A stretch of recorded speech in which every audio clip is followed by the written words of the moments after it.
आज हम डिप्रिसिएशन का थर्ड क्लास में पहुंचे हैं।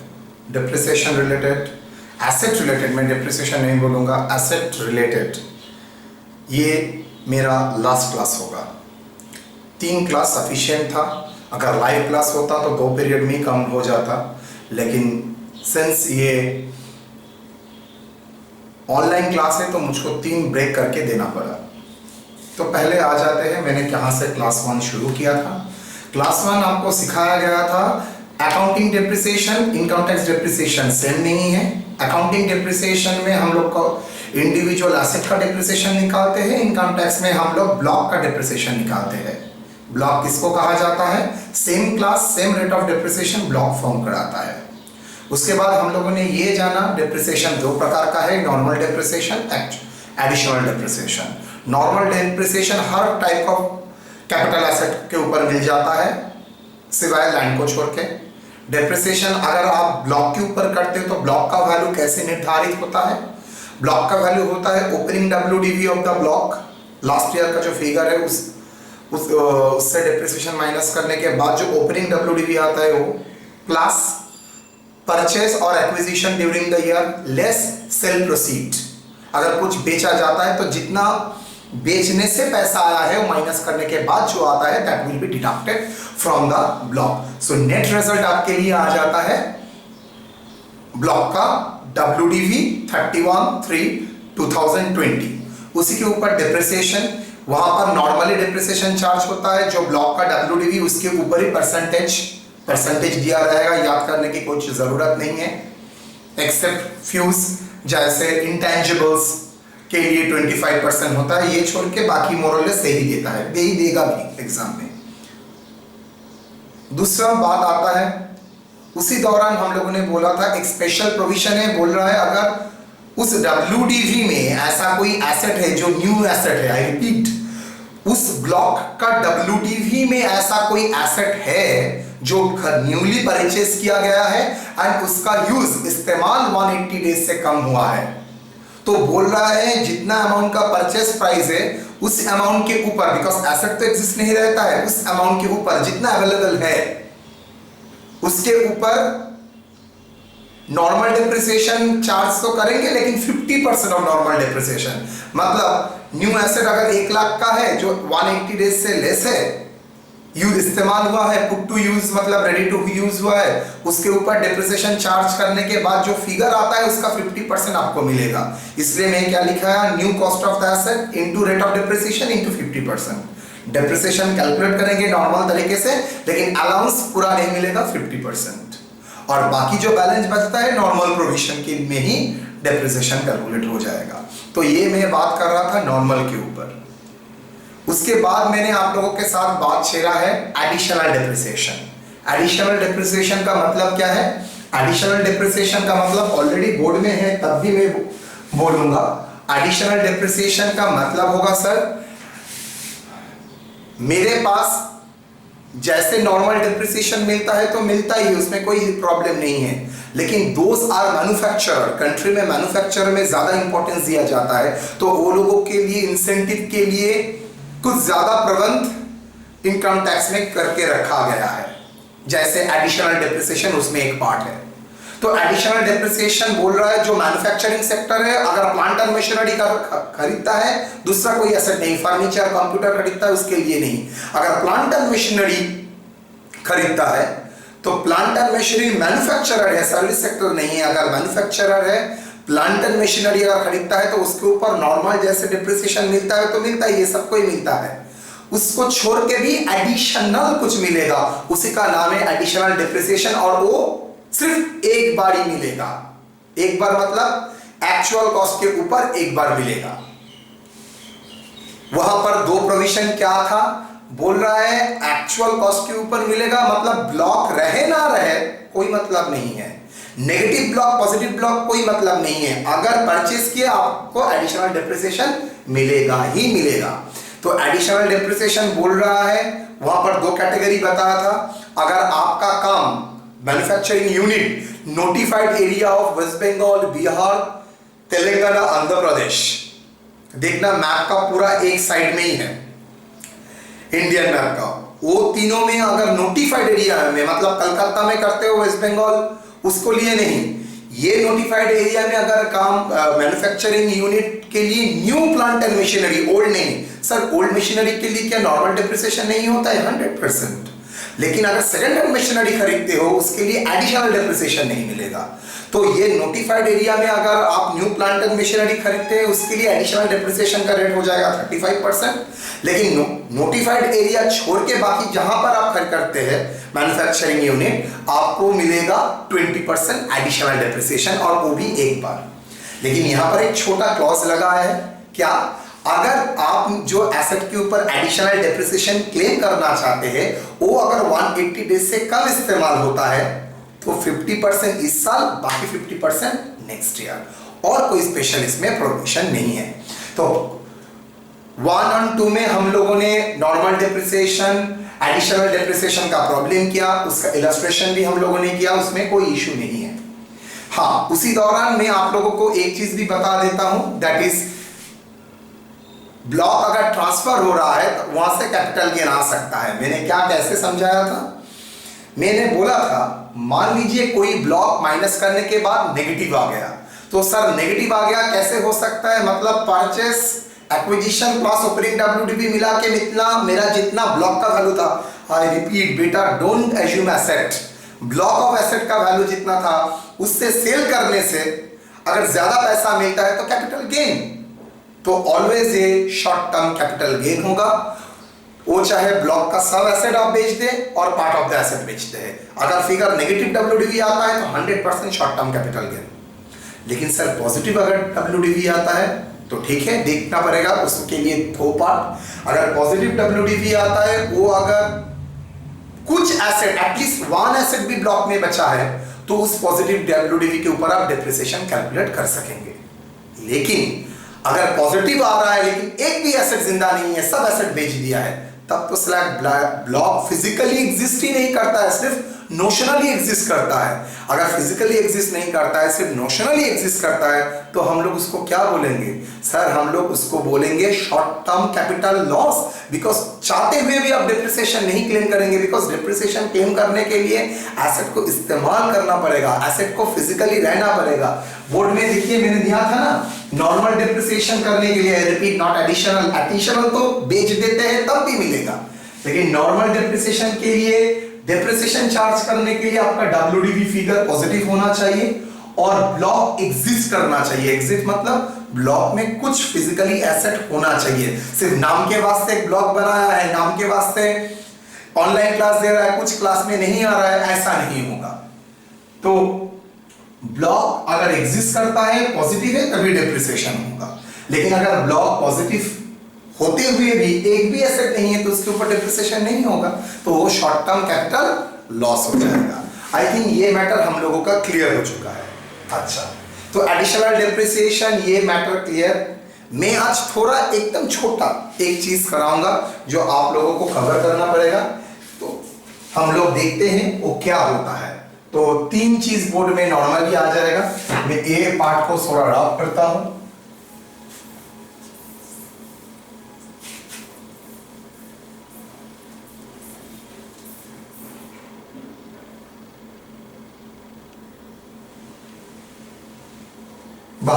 यहां पर भी तो लिख दिया, yes 35% on the statement 20%, in new plant and machinery purchased and used for less than 180 days current year में, then additional depreciation 50% in current year and balance 50%, मतलब जो additional depreciation तो पहले कैलकुलेट करेंगे, उसका 50% current year, 50% next year। Very good, सब लिख के दिया है। वाह,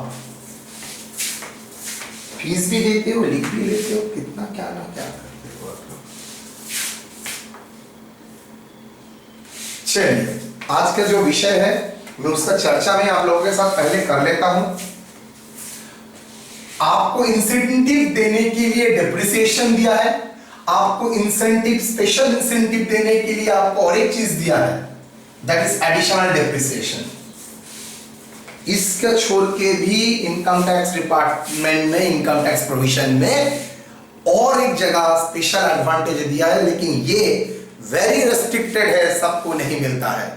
मतलब ये notified area of West Bengal, Telangana, Andhra Pradesh, Bihar, ये ईस्ट साइड के लिए ही ये अलाउंस दिया गया है, लेकिन सब जगह के लिए नहीं। नोटिफाइड एरिया मतलब जो सब रिमोट एरियाज है, ये सब जिला में, ये सब राज्य में जो रिमोट एरिया है, वो सब रिमोट जिला के लिए ये स्पेशल इंसेंटिव है। ये सब ऐसे सब क्लेम नहीं कर सकते। क्या है इसका बोलते हैं additional investment allowance under section 32AD। मतलब इसके साथ डिप्रिसिएशन का कोई कनेक्शन नहीं है। जैसे डिप्रिसिएशन, एडिशनल डिप्रिसिएशन मिलता है, ये छोड़ के भी आपको एडिशनल इन्वेस्टमेंट अलाउंस आपको मिलेगा। क्या है? कंडीशन फुलफिल करना पड़ेगा उसके लिए। कंडीशन नंबर 1, मैन्युफैक्चरिंग यूनिट होना चाहिए। Factoring unit of production of goods in the notified area, मतलब सब एरिया के लिए नहीं। वेस्ट बंगाल, बिहार, एपी, आंध्र प्रदेश, तेलंगाना, ये 4 स्टेट के लिए उसका नोटिफाइड एरिया के लिए ही है। 2, कंडीशन 2 ऑन परचेज ऑफ किसके ऊपर? New plant and machinery. New plant and machinery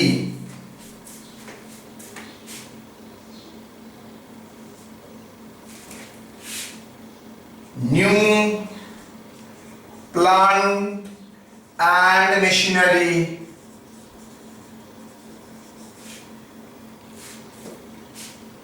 to be held for at least 5 years from the date of purchase। मतलब एडिशनल डिप्रिसिएशन में हम लोग रहे ना रहे आपको मिल जाएगा, लेकिन 32AD में याद रखिएगा आपको 5 सालों एसेट को होल्ड करना पड़ेगा, तभी आपको यह डिडक्शन जो अलाउंस दिया है वो आपको देगा। Therefore allowance not depreciation, allowance for investment। गलती से भी स्टूडेंट डिप्रिसिएशन लिख दिया तो बर्बाद हो गया, सोच लीजिए। अलाउंस फॉर इन्वेस्टमेंट कितना? 15% of actual cost of new, बार बार बोल रहा हूं, new plant and machinery. Sir put to use अगर 180 डेज, ये सब कॉन्सेप्ट यहां पर नहीं है। क्यों बेटा? ये डिप्रिसिएशन नहीं है जहां पे ये पुट टू यूज इंपॉर्टेंट है। ये क्या है? Allowance for investment, allowance for put to use नहीं। डिप्रिसिएशन और एडिशनल डिप्रिसिएशन ये सब यूज के ऊपर निर्भरशील है, लेकिन यहां पर allowance for investment, I am repeating continuously, it is not a depreciation. Depreciation ये 2 था, तो सर आप क्यों एक साथ करा रहे हैं? बिकॉज सभी एसेट रिलेटेड था, इसलिए उसको डालने के लिए। समझ में आया?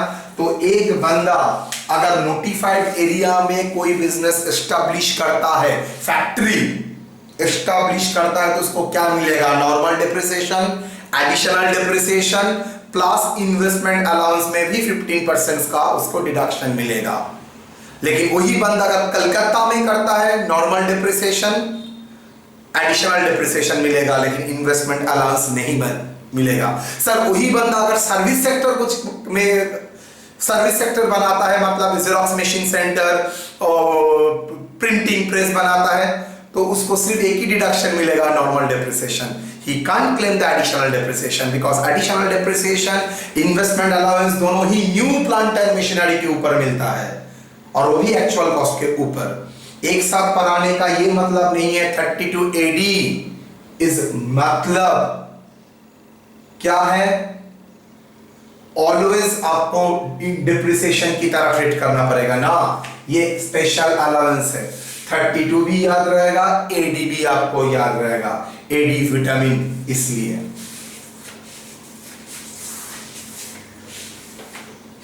तो चलिए एक ही बोर्ड में हम लोगों ने normal depreciation, additional depreciation, additional investment allowance 32 AD पूरा 3 आपको कर लिया। आप इसका फोटो उठा के देख सकते हैं। क्लियर? ये दोनों में एसेट रहे ना रहे इंपॉर्टेंट नहीं है, लेकिन यहां पर मस्ट भी एसेट को पार्सल रहना पड़ेगा। आउट ऑफ द ट्रैक बोल रहा हूं, सर बंदा बहुत होशियार है, हाँ करूंगा करूंगा बोल के आज डिडक्शन ले लिया, नेक्स्ट ईयर में प्लान को बेच दिया। इनकम टैक्स डिपार्टमेंट भी बड़ा होशियार है, वो जो प्लान जैसे ही बेच दिया, लास्ट ईयर में आपने जो इसका बेनिफिट लिया था उसको आपका इनकम मान के टैक्स इंपोज कर देगा। मतलब उस ईयर में तो आपने बेनिफिट लिया था, सिंस 2 साल बाद आप कंडीशन वायलेट कर रहे हैं, बेच दे रहे हैं, तो क्या करेगा, वही एसेट का जो अलाउंस आपने लिया था उसी को आपका इनकम के साथ, बिजनेस इनकम के साथ जोड़ देगा। मतलब वहां पर टैक्स नहीं दिया, वेरी गुड, नो प्रॉब्लम, इस बार टैक्स दे दीजिए। तो बचने का एक ही तरीका है, 5 साल उसको रखना पड़ेगा, नहीं तो ये अलाउंस जो आपको मिला था वो आपको छोड़ना पड़ेगा। डन? तो चलिए आप एक इलास्ट्रेशन के साथ ये चीज करते हैं।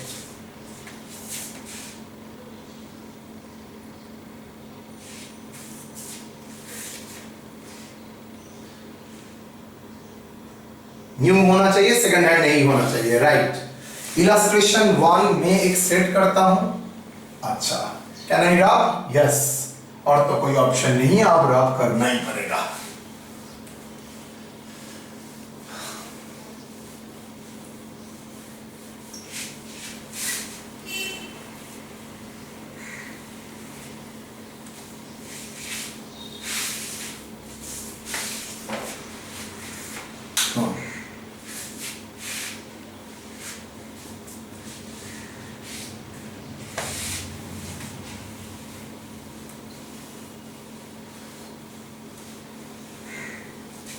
यहां पे कैसे सवाल आ सकता है सर, एक 5 नंबर का क्वेश्चन आ सकता है और प्रॉब्लम में जैसे है वैसे ही आ सकता है, जैसे इलस्ट्रेशन कर रहा हूं वैसे आएगा और इनकम के साथ मार्च करके देगा, दिखाऊंगा, कोई प्रॉब्लम नहीं है। इलस्ट्रेशन 1, अच्छा ये इलस्ट्रेशन नेसेसरी नहीं है, मेरा जो शीट में है उसके साथ मैच करेगा, अलग दे रहा हूं। Mister A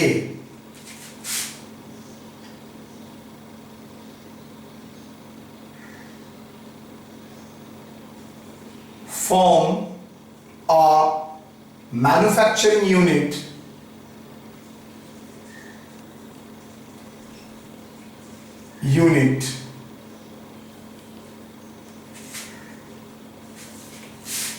in the notified area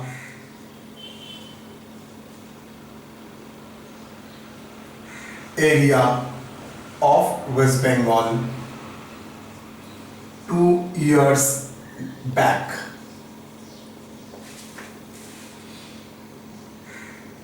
WDV of plant and machinery, सिर्फ मशीनरी भी हो सकता है, yes. 1/4/2019 1 lakh.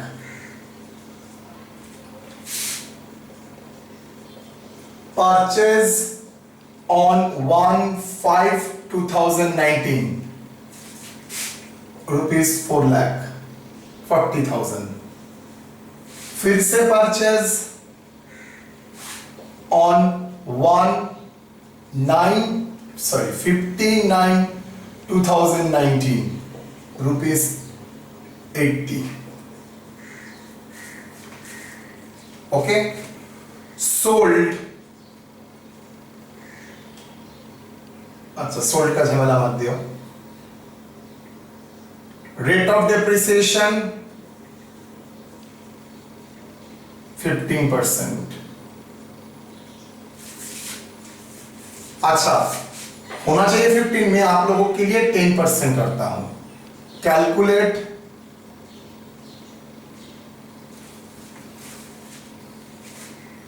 depreciation and investment allowance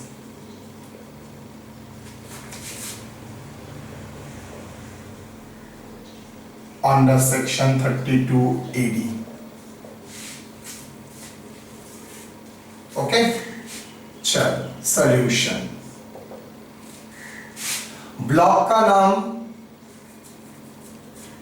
plant and machinery, black हो गया, प्लांट एंड मशीनरी। रेट 10%, होना चाहिए था 15। Place notified area in West Bengal. करते हैं, ये पहले हेडिंग ले लेते हैं बिकॉज ये हेडिंग से हम लोगों का बहुत सारा काम निपट जाएगा। WDV as on 1/4/2019, how much WDV? 1 lakh plus purchase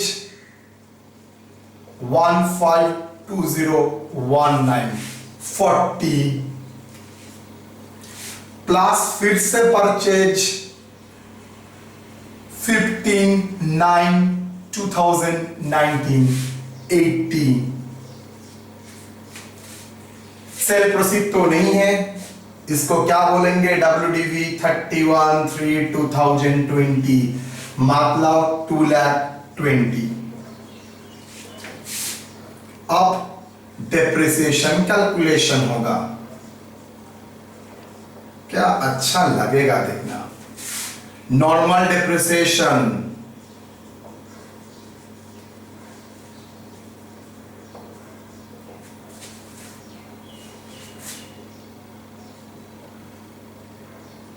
sir ऐसा कोई एसेट है दो परचेज में जिसके लिए 50% डेप्रिसिएशन होगा ना? सर जो परचेज 1/5/2019 में है, पुट टू यूज अगर नहीं दिया है, मान के चलूंगा उसी डेट में स्टार्ट इंस्टॉल हो गया था, जो 15/9/2019 में है वहां पर भी एज्यूम करूंगा पुट टू यूज उस दिन में हो गया। तो बाकी सब अगर वैसे दिन हो जाता है तो हम लोग क्या करेंगे? कोई स्पेशल रेट नहीं है, तो सिंपली क्लोजिंग WDV के ऊपर इनटू स्ट्रेट वे में 10%। मतलब नॉर्मल डेप्रिसिएशन का दो पार्ट होता है, एक 180 डेज से लेस ऐसा कुछ नहीं है, और बाकी अदर केस। यहां पर जैसे ही 180 डेज नहीं है तो हम लोग डायरेक्ट अदर केस में ही हैंडल करेंगे। कितना? 22,000। B additional depreciation,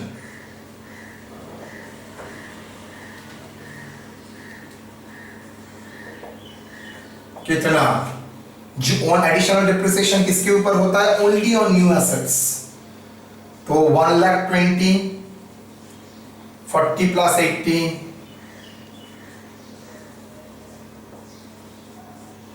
normal depreciation on WDV on cost into कितना? सर ये नोटिफाइड एरिया है तो 35% या 50% का केस आएगा? सर सवाल ही नहीं आता है। वाई? बिकॉज सर ये पुट टू यूज 180 दिन से ज्यादा है, तो 1,20,000 के ऊपर 35% 1,20,000 into 35% 42,000। Very good, done. तो नॉर्मल डेप्रिसिएशन एडिशनल डेप्रिसिएशन हो गया, कितना हुआ? 64,000। सर इन्वेस्टमेंट अलाउंस नहीं देंगे? बेटा दिमाग ठंडा कीजिए, मैंने बोला था additional investment allowance is a depreciation ना। अगर मैंने नहीं बोला एडिशनल डेप्रिसिएशन एज इन्वेस्टमेंट तो क्यों उसको लेंगे? डेप्रिसिएशन मतलब normal depreciation, additional depreciation. Sir additional rate तो 20% है, हाँ, लेकिन ये नोटिफाइड एरिया में है ना, उसका 35% है। 50% क्यों नहीं हुआ? अरे भाई पुट टू यूज अगर 180 दिन से कम कोई एसेट नहीं है तो क्यों इसके लिए खामाखा करूंगा?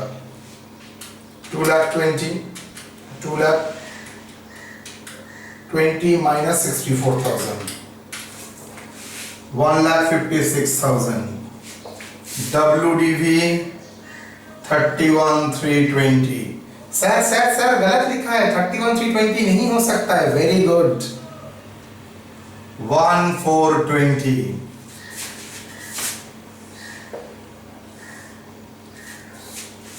तो सर अलाउंस नहीं मिलेगा? हाँ मिलेगा, डेप्रिसिएशन के लिए ये मिलेगा। फर्दर इन्वेस्टमेंट अलाउंस मतलब in addition to depreciation, depreciation तो मिलेगा ही, वो छोड़ के ही।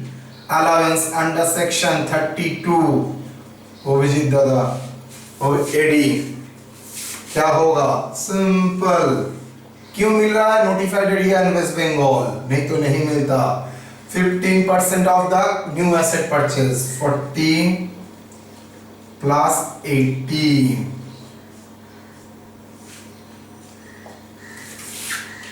1,20,000 इंटू 15%, 18,000। तो इसके लिए भी डिडक्शन मिलेगा और ये माइनस करने के बाद तो आएगा। सर यहाँ से माइनस करके लिखेंगे ना, अलाउंस अलाउंस है, इसके साथ कोई कनेक्शन नहीं है। बस चीज खत्म, देख लीजिए।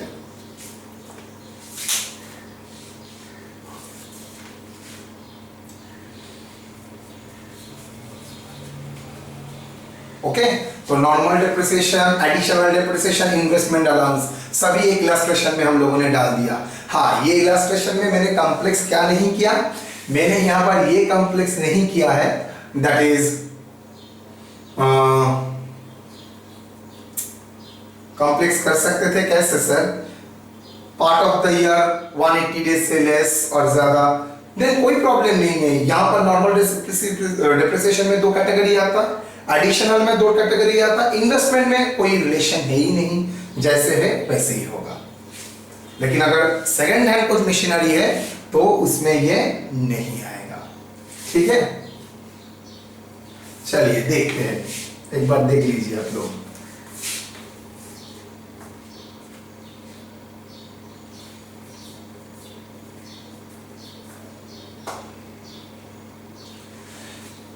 इलस्ट्रेशन जो 2 करूंगा, जो मेरा ऑलरेडी कहां पर मौजूद है, जो मेरा ऑलरेडी अवेलेबल है क्वेश्चन में, तो वहां से मैं कन्फर्म करूंगा। आप लोग क्वेश्चन नहीं देखेंगे तब भी इससे समझ में आ जाएगा। पहले इसको कॉपी कर लेते हैं, उसके बाद हाँ, can I help? Yes sir, you can.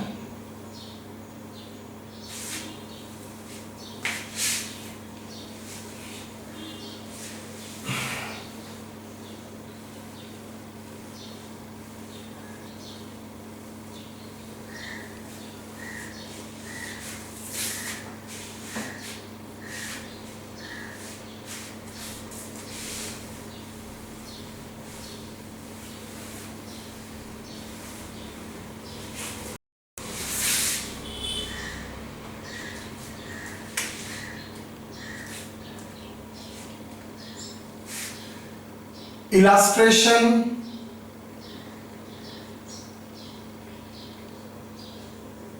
to from, अच्छा illustration 2 ना लिख के मैं कर रहा हूं प्रॉब्लम 1।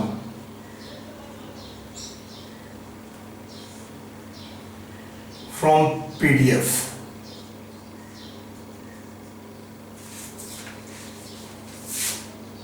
of class 8। हाँ, क्लास 8 नहीं, क्लास 7 में जाएगा। चलिए, ब्लॉक का नाम क्या है? Plant and machinery.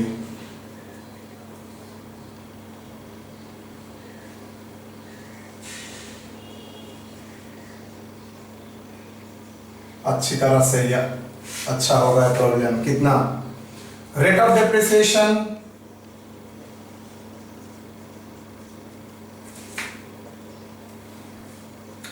15%।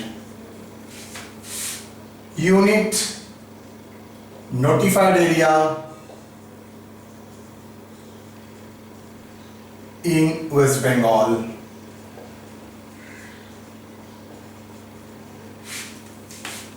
बस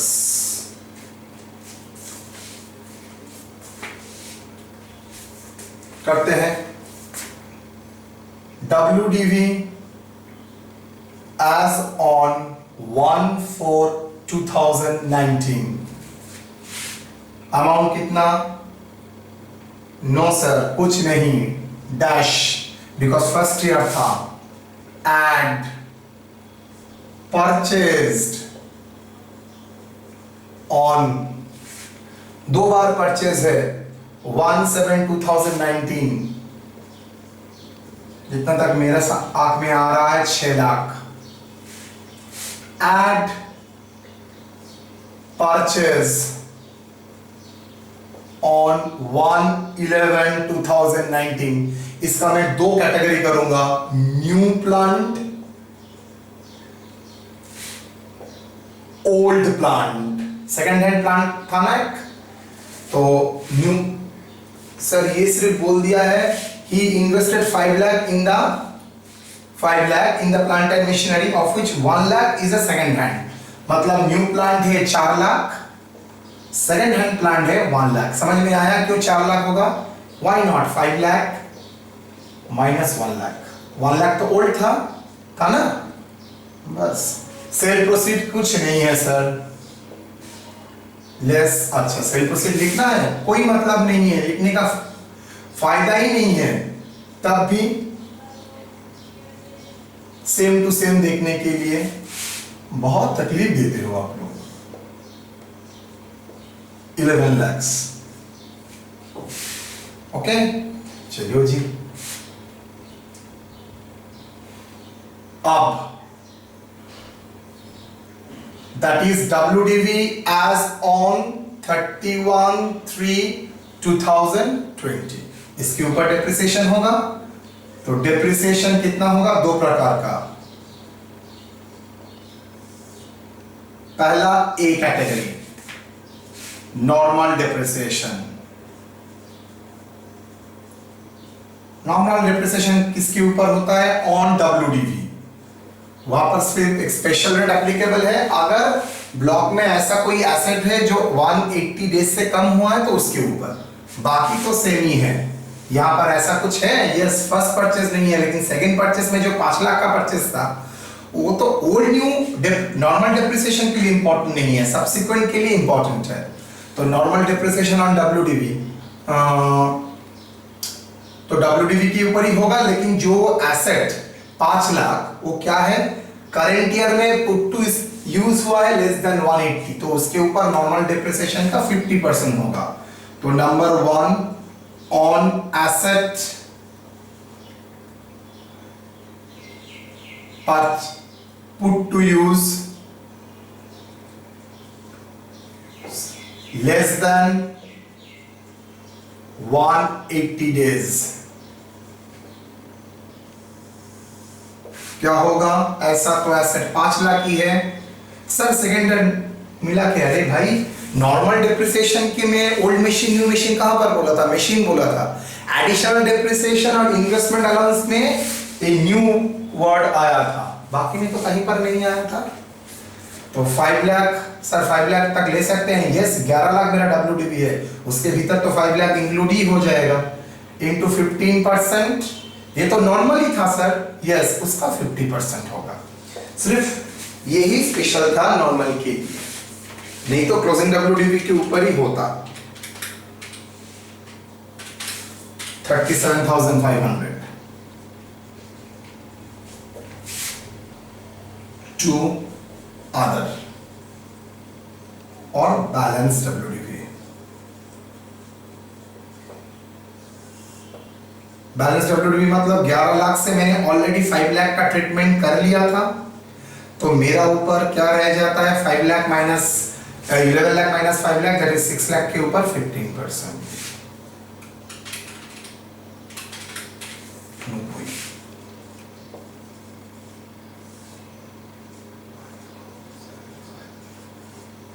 तो नॉर्मल डिप्रिसिएशन हुआ 1,27,500। B additional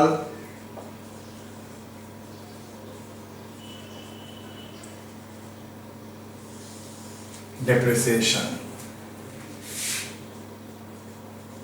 on actual cost।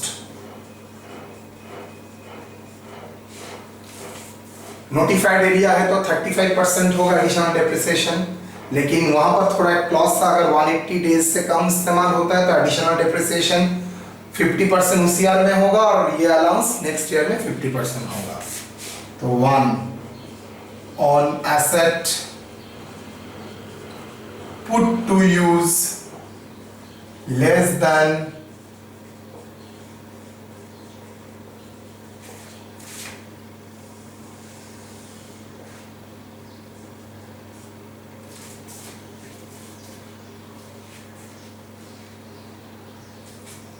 कितना additional depreciation on actual cost on asset put to use less than 180 days, how much? 4 lakh. Hold sir 5 lakh तो था, लेकिन ऑन न्यू, तो न्यू कितना है 6 लाख तो नहीं होगा, बिकॉज 6 लाख 180 डेज से ज्यादा इस्तेमाल हुआ है। हाँ 4 लाख और 5 लाख 1 लाख होगा, 5 लाख होना चाहिए सर, लेकिन 1 लाख तो ओल्ड है और मुझे तो न्यू टाटका चाहिए। तो टाटका कितना है 4 टैक into 35% into 50%, how much? 4 lakh into 35%, oh sorry, 4 lakh new asset, 6 lakh 180 days से ज्यादा था, into 35% into 50%, 70,000, very good।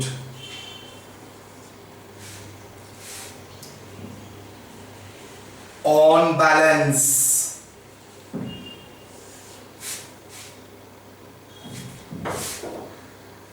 on other asset purchased,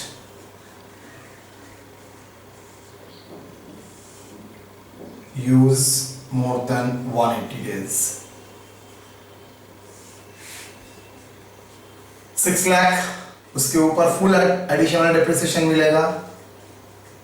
sir ये तो एक नाइंसाफी हुआ। कैसे नाइंसाफी? 180 डेज से कम इस्तेमाल कर रहे हो इसलिए 50% यहाँ पर दिया, नेक्स्ट ईयर में 50%, इसमें तो कोई प्रॉब्लम नहीं है, पैसे के लिए भी कोई प्रॉब्लम नहीं है। ठीक है, कम दिन इस्तेमाल किया तो कम बैलेंस नहीं, लेक्स पर तो ले लूंगा, दिन मिलेगा तो पूरा है। 6 लाख इंटू 35%, 2 लाख 10, बस 2 लाख 80। तो डिप्रिसिएशन का 2 पार्ट मिला, ये माइनस करने के बाद जो आएगा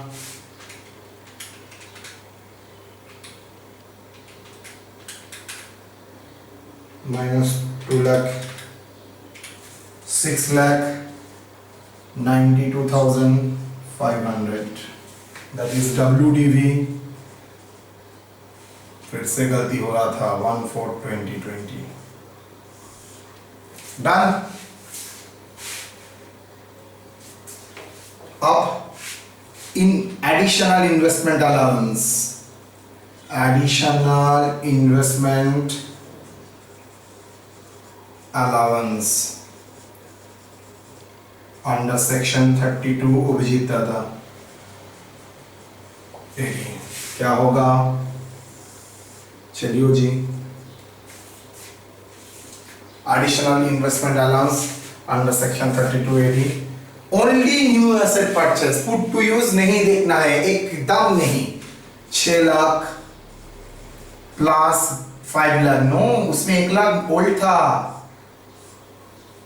ये ओल्ड था, ओल्ड, ये टाटका था, तो टाटका के ऊपर एडिशनल इन्वेस्टमेंट अलाउंस, तो 6 लाख 4 लाख इंटू 15%, मतलब एक एसेट के ऊपर नॉर्मल डेप्रिसिएशन मिलता है, एडिशनल डेप्रिसिएशन मिलता है, इन्वेस्टमेंट अलाउंस भी मिलता है अगर नोटिफाइड एरिया में रहते हो तो 1 लाख के ऊपर 15%, दैट इज 15,000। मतलब जब बिजनेस इनकम कंप्यूट करोगे तो ये 15,000 माइनस कर दोगे, ठीक है। चलो जी, वहां पर जो प्रॉब्लम था उसी को मैंने सॉल्व कर दिया। If so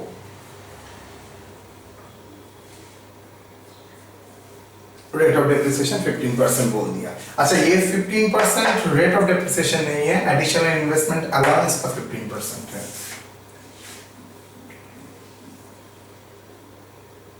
done.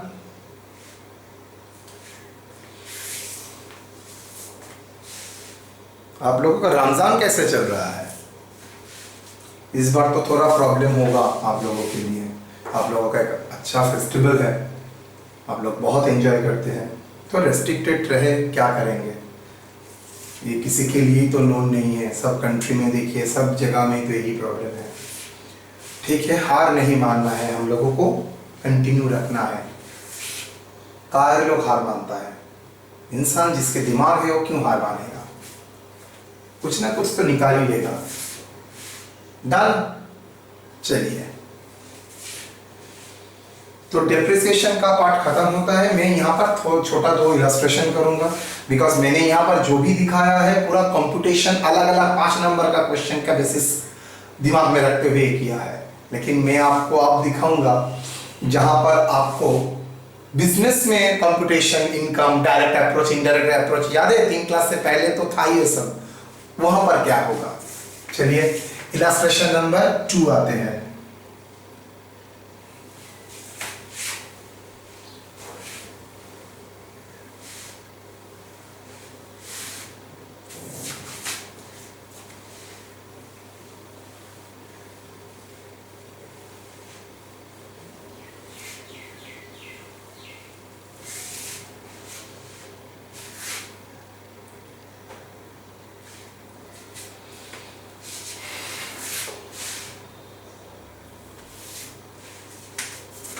Illustration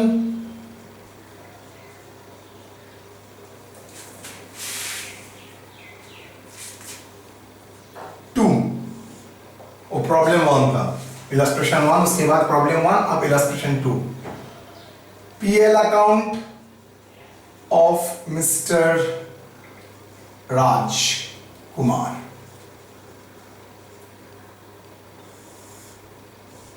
debit credit to business expenses 20,000 to depreciation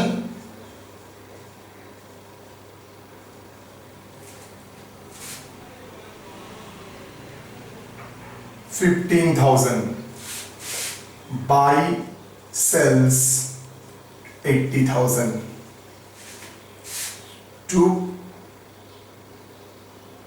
PBT provision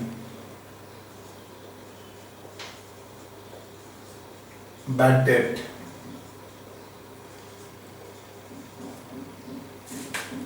to net profit.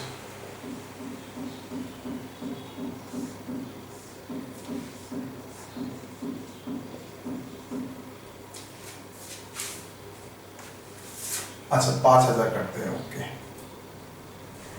40,000।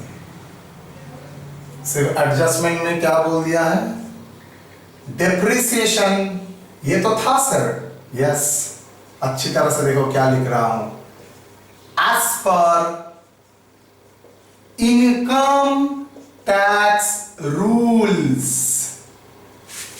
₹25,000। मतलब ये जो डेप्रिसिएशन था वो अकाउंटिंग डेप्रिसिएशन था, आपको बोल रहा है इनकम टैक्स रूल में डेप्रिसिएशन कैलकुलेट करके उसने बोल दिया है, आपको कैलकुलेट करने के लिए जरूरत नहीं है। Okay, calculate taxable business income.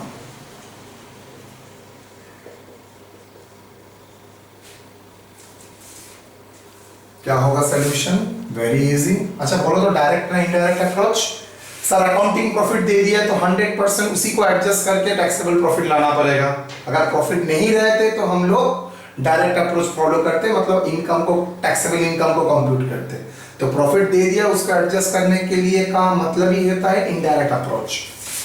Eight taxable business income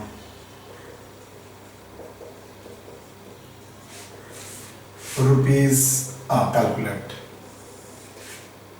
net profit as per PL कितना? 40,000।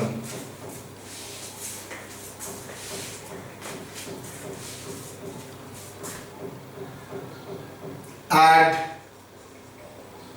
expenses disallowed,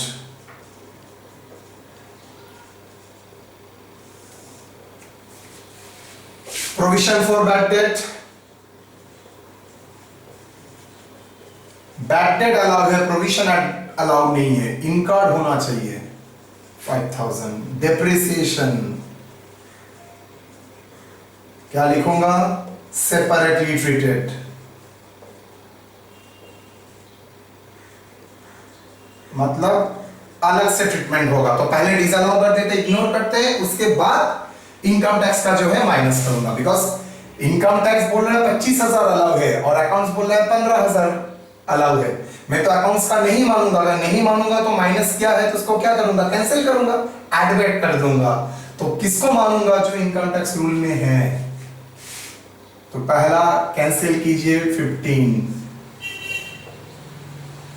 ओके बेटा, लेस allowable expenses,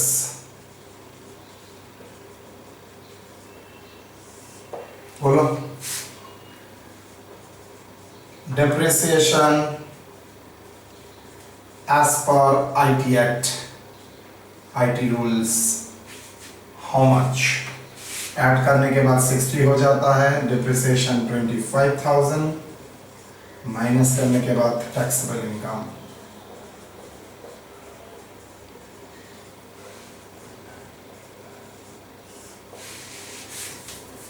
क्लियर। जैसे साइंटिफिक में किया था, प्रिलिमिनरी एक्सपेंसेस में किया था, पहले ऐड बैक करो, उसके बाद अकाउंटिंग वाला को ऐड बैक करो, बिकॉज ये प्रॉफिट अकाउंटिंग है। तो माइनस को पहले कैंसिल करने के लिए प्लस किए, उसके बाद जो इनकम टैक्स बोल रहे हैं उस अनुसार करो। यहां पर कैलकुलेट नहीं करना पड़ा बिकॉज 25,000 बोल दिया है। नेक्स्ट इलस्ट्रेशन में दिखाऊंगा जहां पर आपको कैलकुलेट करना होगा। ओके,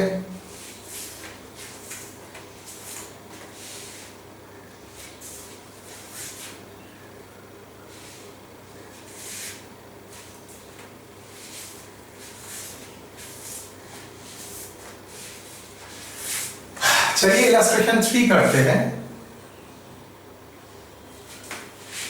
वहां पर मैं इलस्ट्रेशन 2 को रखूंगा, मतलब थोड़ा बहुत चेंज करूंगा, नाम चेंज कर दूंगा,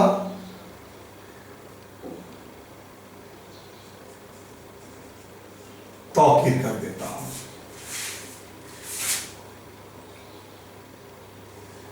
इलस्ट्रेशन 3 कर देता हूं, बाकी सब सेम है। Adjustment WDV of machine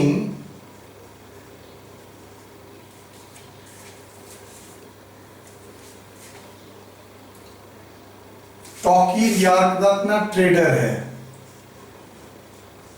manufacturer नहीं है। यस, अगर मैन्युफैक्चरर होता तो ठीक है, करने के टाइम बताऊंगा। WDV of machine 1/4/2019 ₹1 lakh. purchased on 1/12/2019 50,000, sold 1/9/2019 rupees 60,000, 20,000. Rate of depreciation 15%. बोलो तो कैलकुलेट क्या, टैक्सेबल इनकम।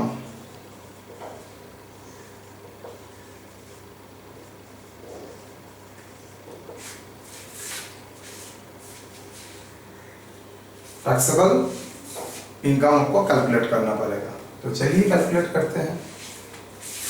सबसे पहले ये करने के लिए एक नोट 1 का आप लोग हेल्प लेंगे।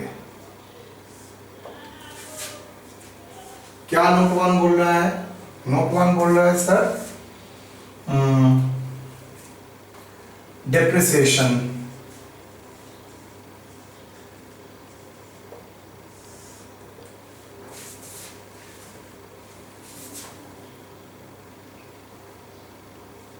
WDV ब्लॉक का नाम है मशीनरी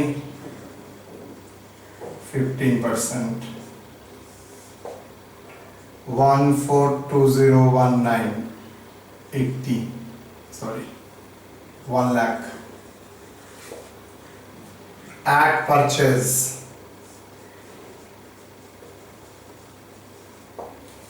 कितना परचेज सर? परचेज डेट 1/12/2019, मैंने डेट वाइज बोला था 50, less sales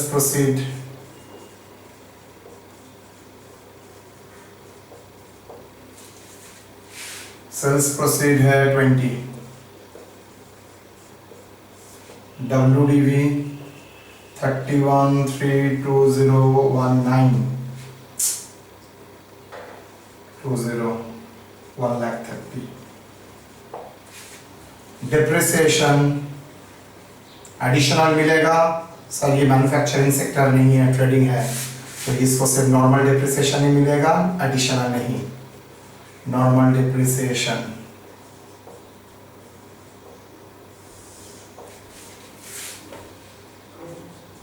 on asset put to use less than 180 days। क्या होगा बोलो?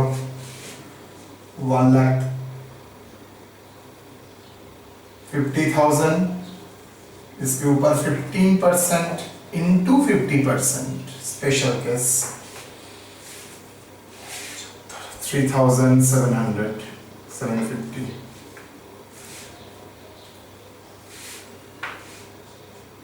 ऑन बैलेंस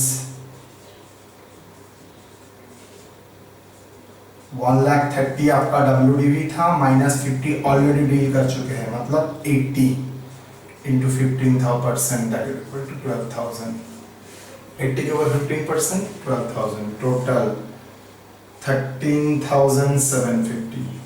तो यही मेरा इनकम टैक्स अनुसार डिप्रिसिएशन है।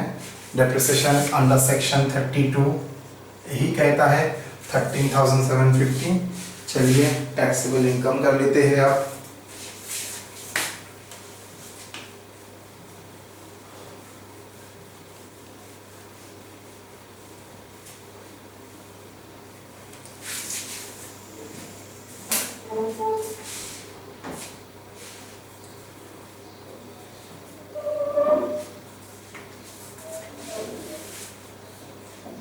Note, sorry, computation of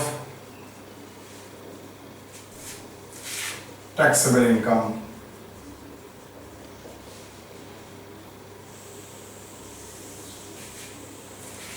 Net profit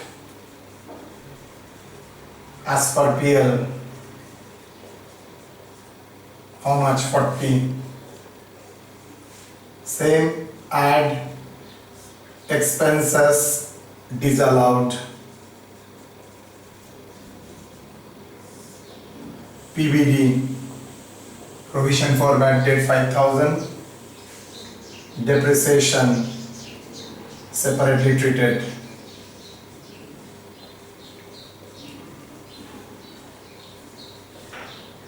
How much? 15,000. 20 और तो कुछ है नहीं. 16. Less allowable expenses.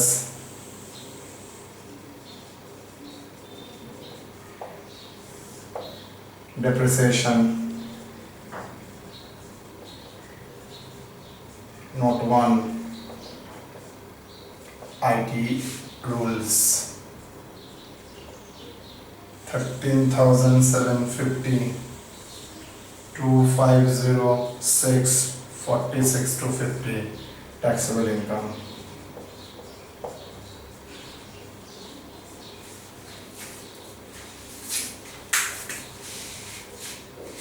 चलो इलस्ट्रेशन 3 भी हो गया. ये दोनों ही मैंने डायरेक्ट इनडायरेक्ट अप्रोच से दिखाया. अब एक छोटा इलस्ट्रेशन कर देते हैं direct approach.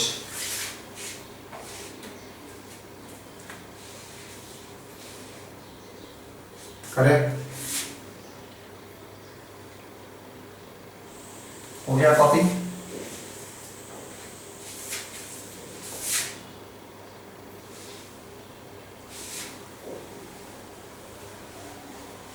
Illustration 4.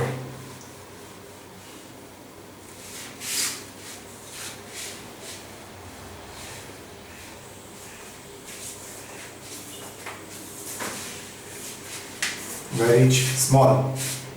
Illustration 4. Receipt and payment. It is not an income statement. CA रहमत.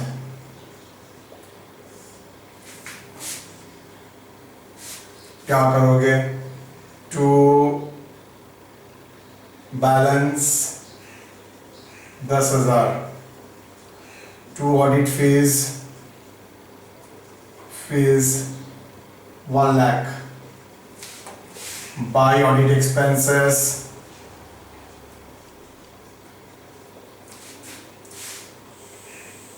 20,000. By depreciation of computer. By balance.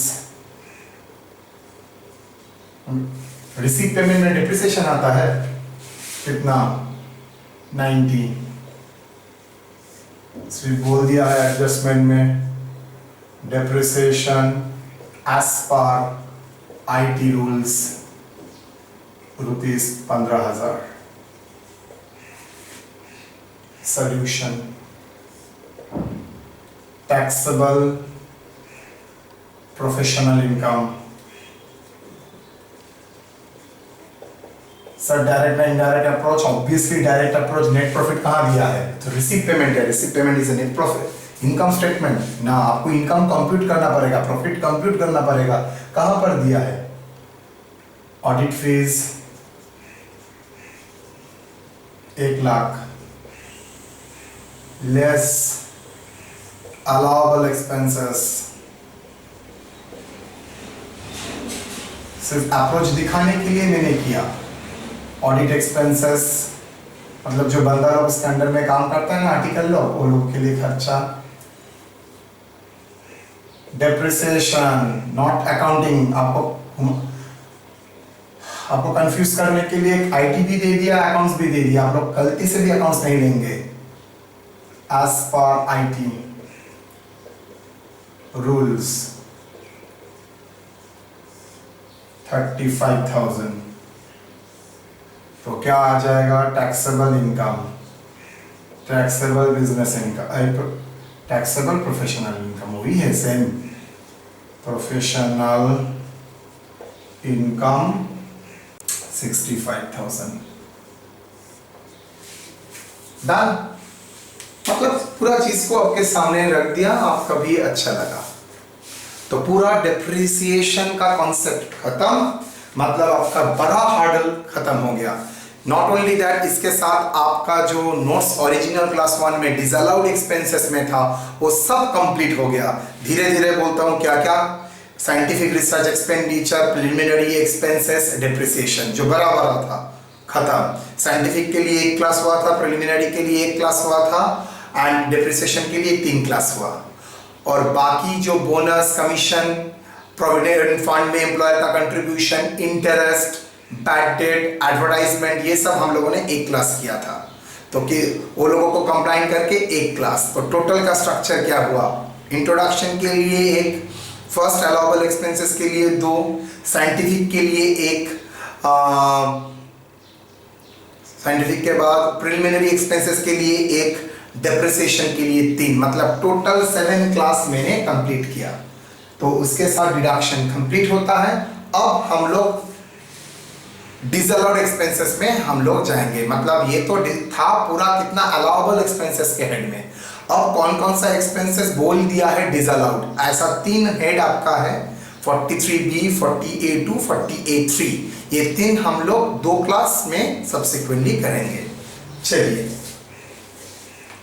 आज के लिए इतना ही, शुक्रिया।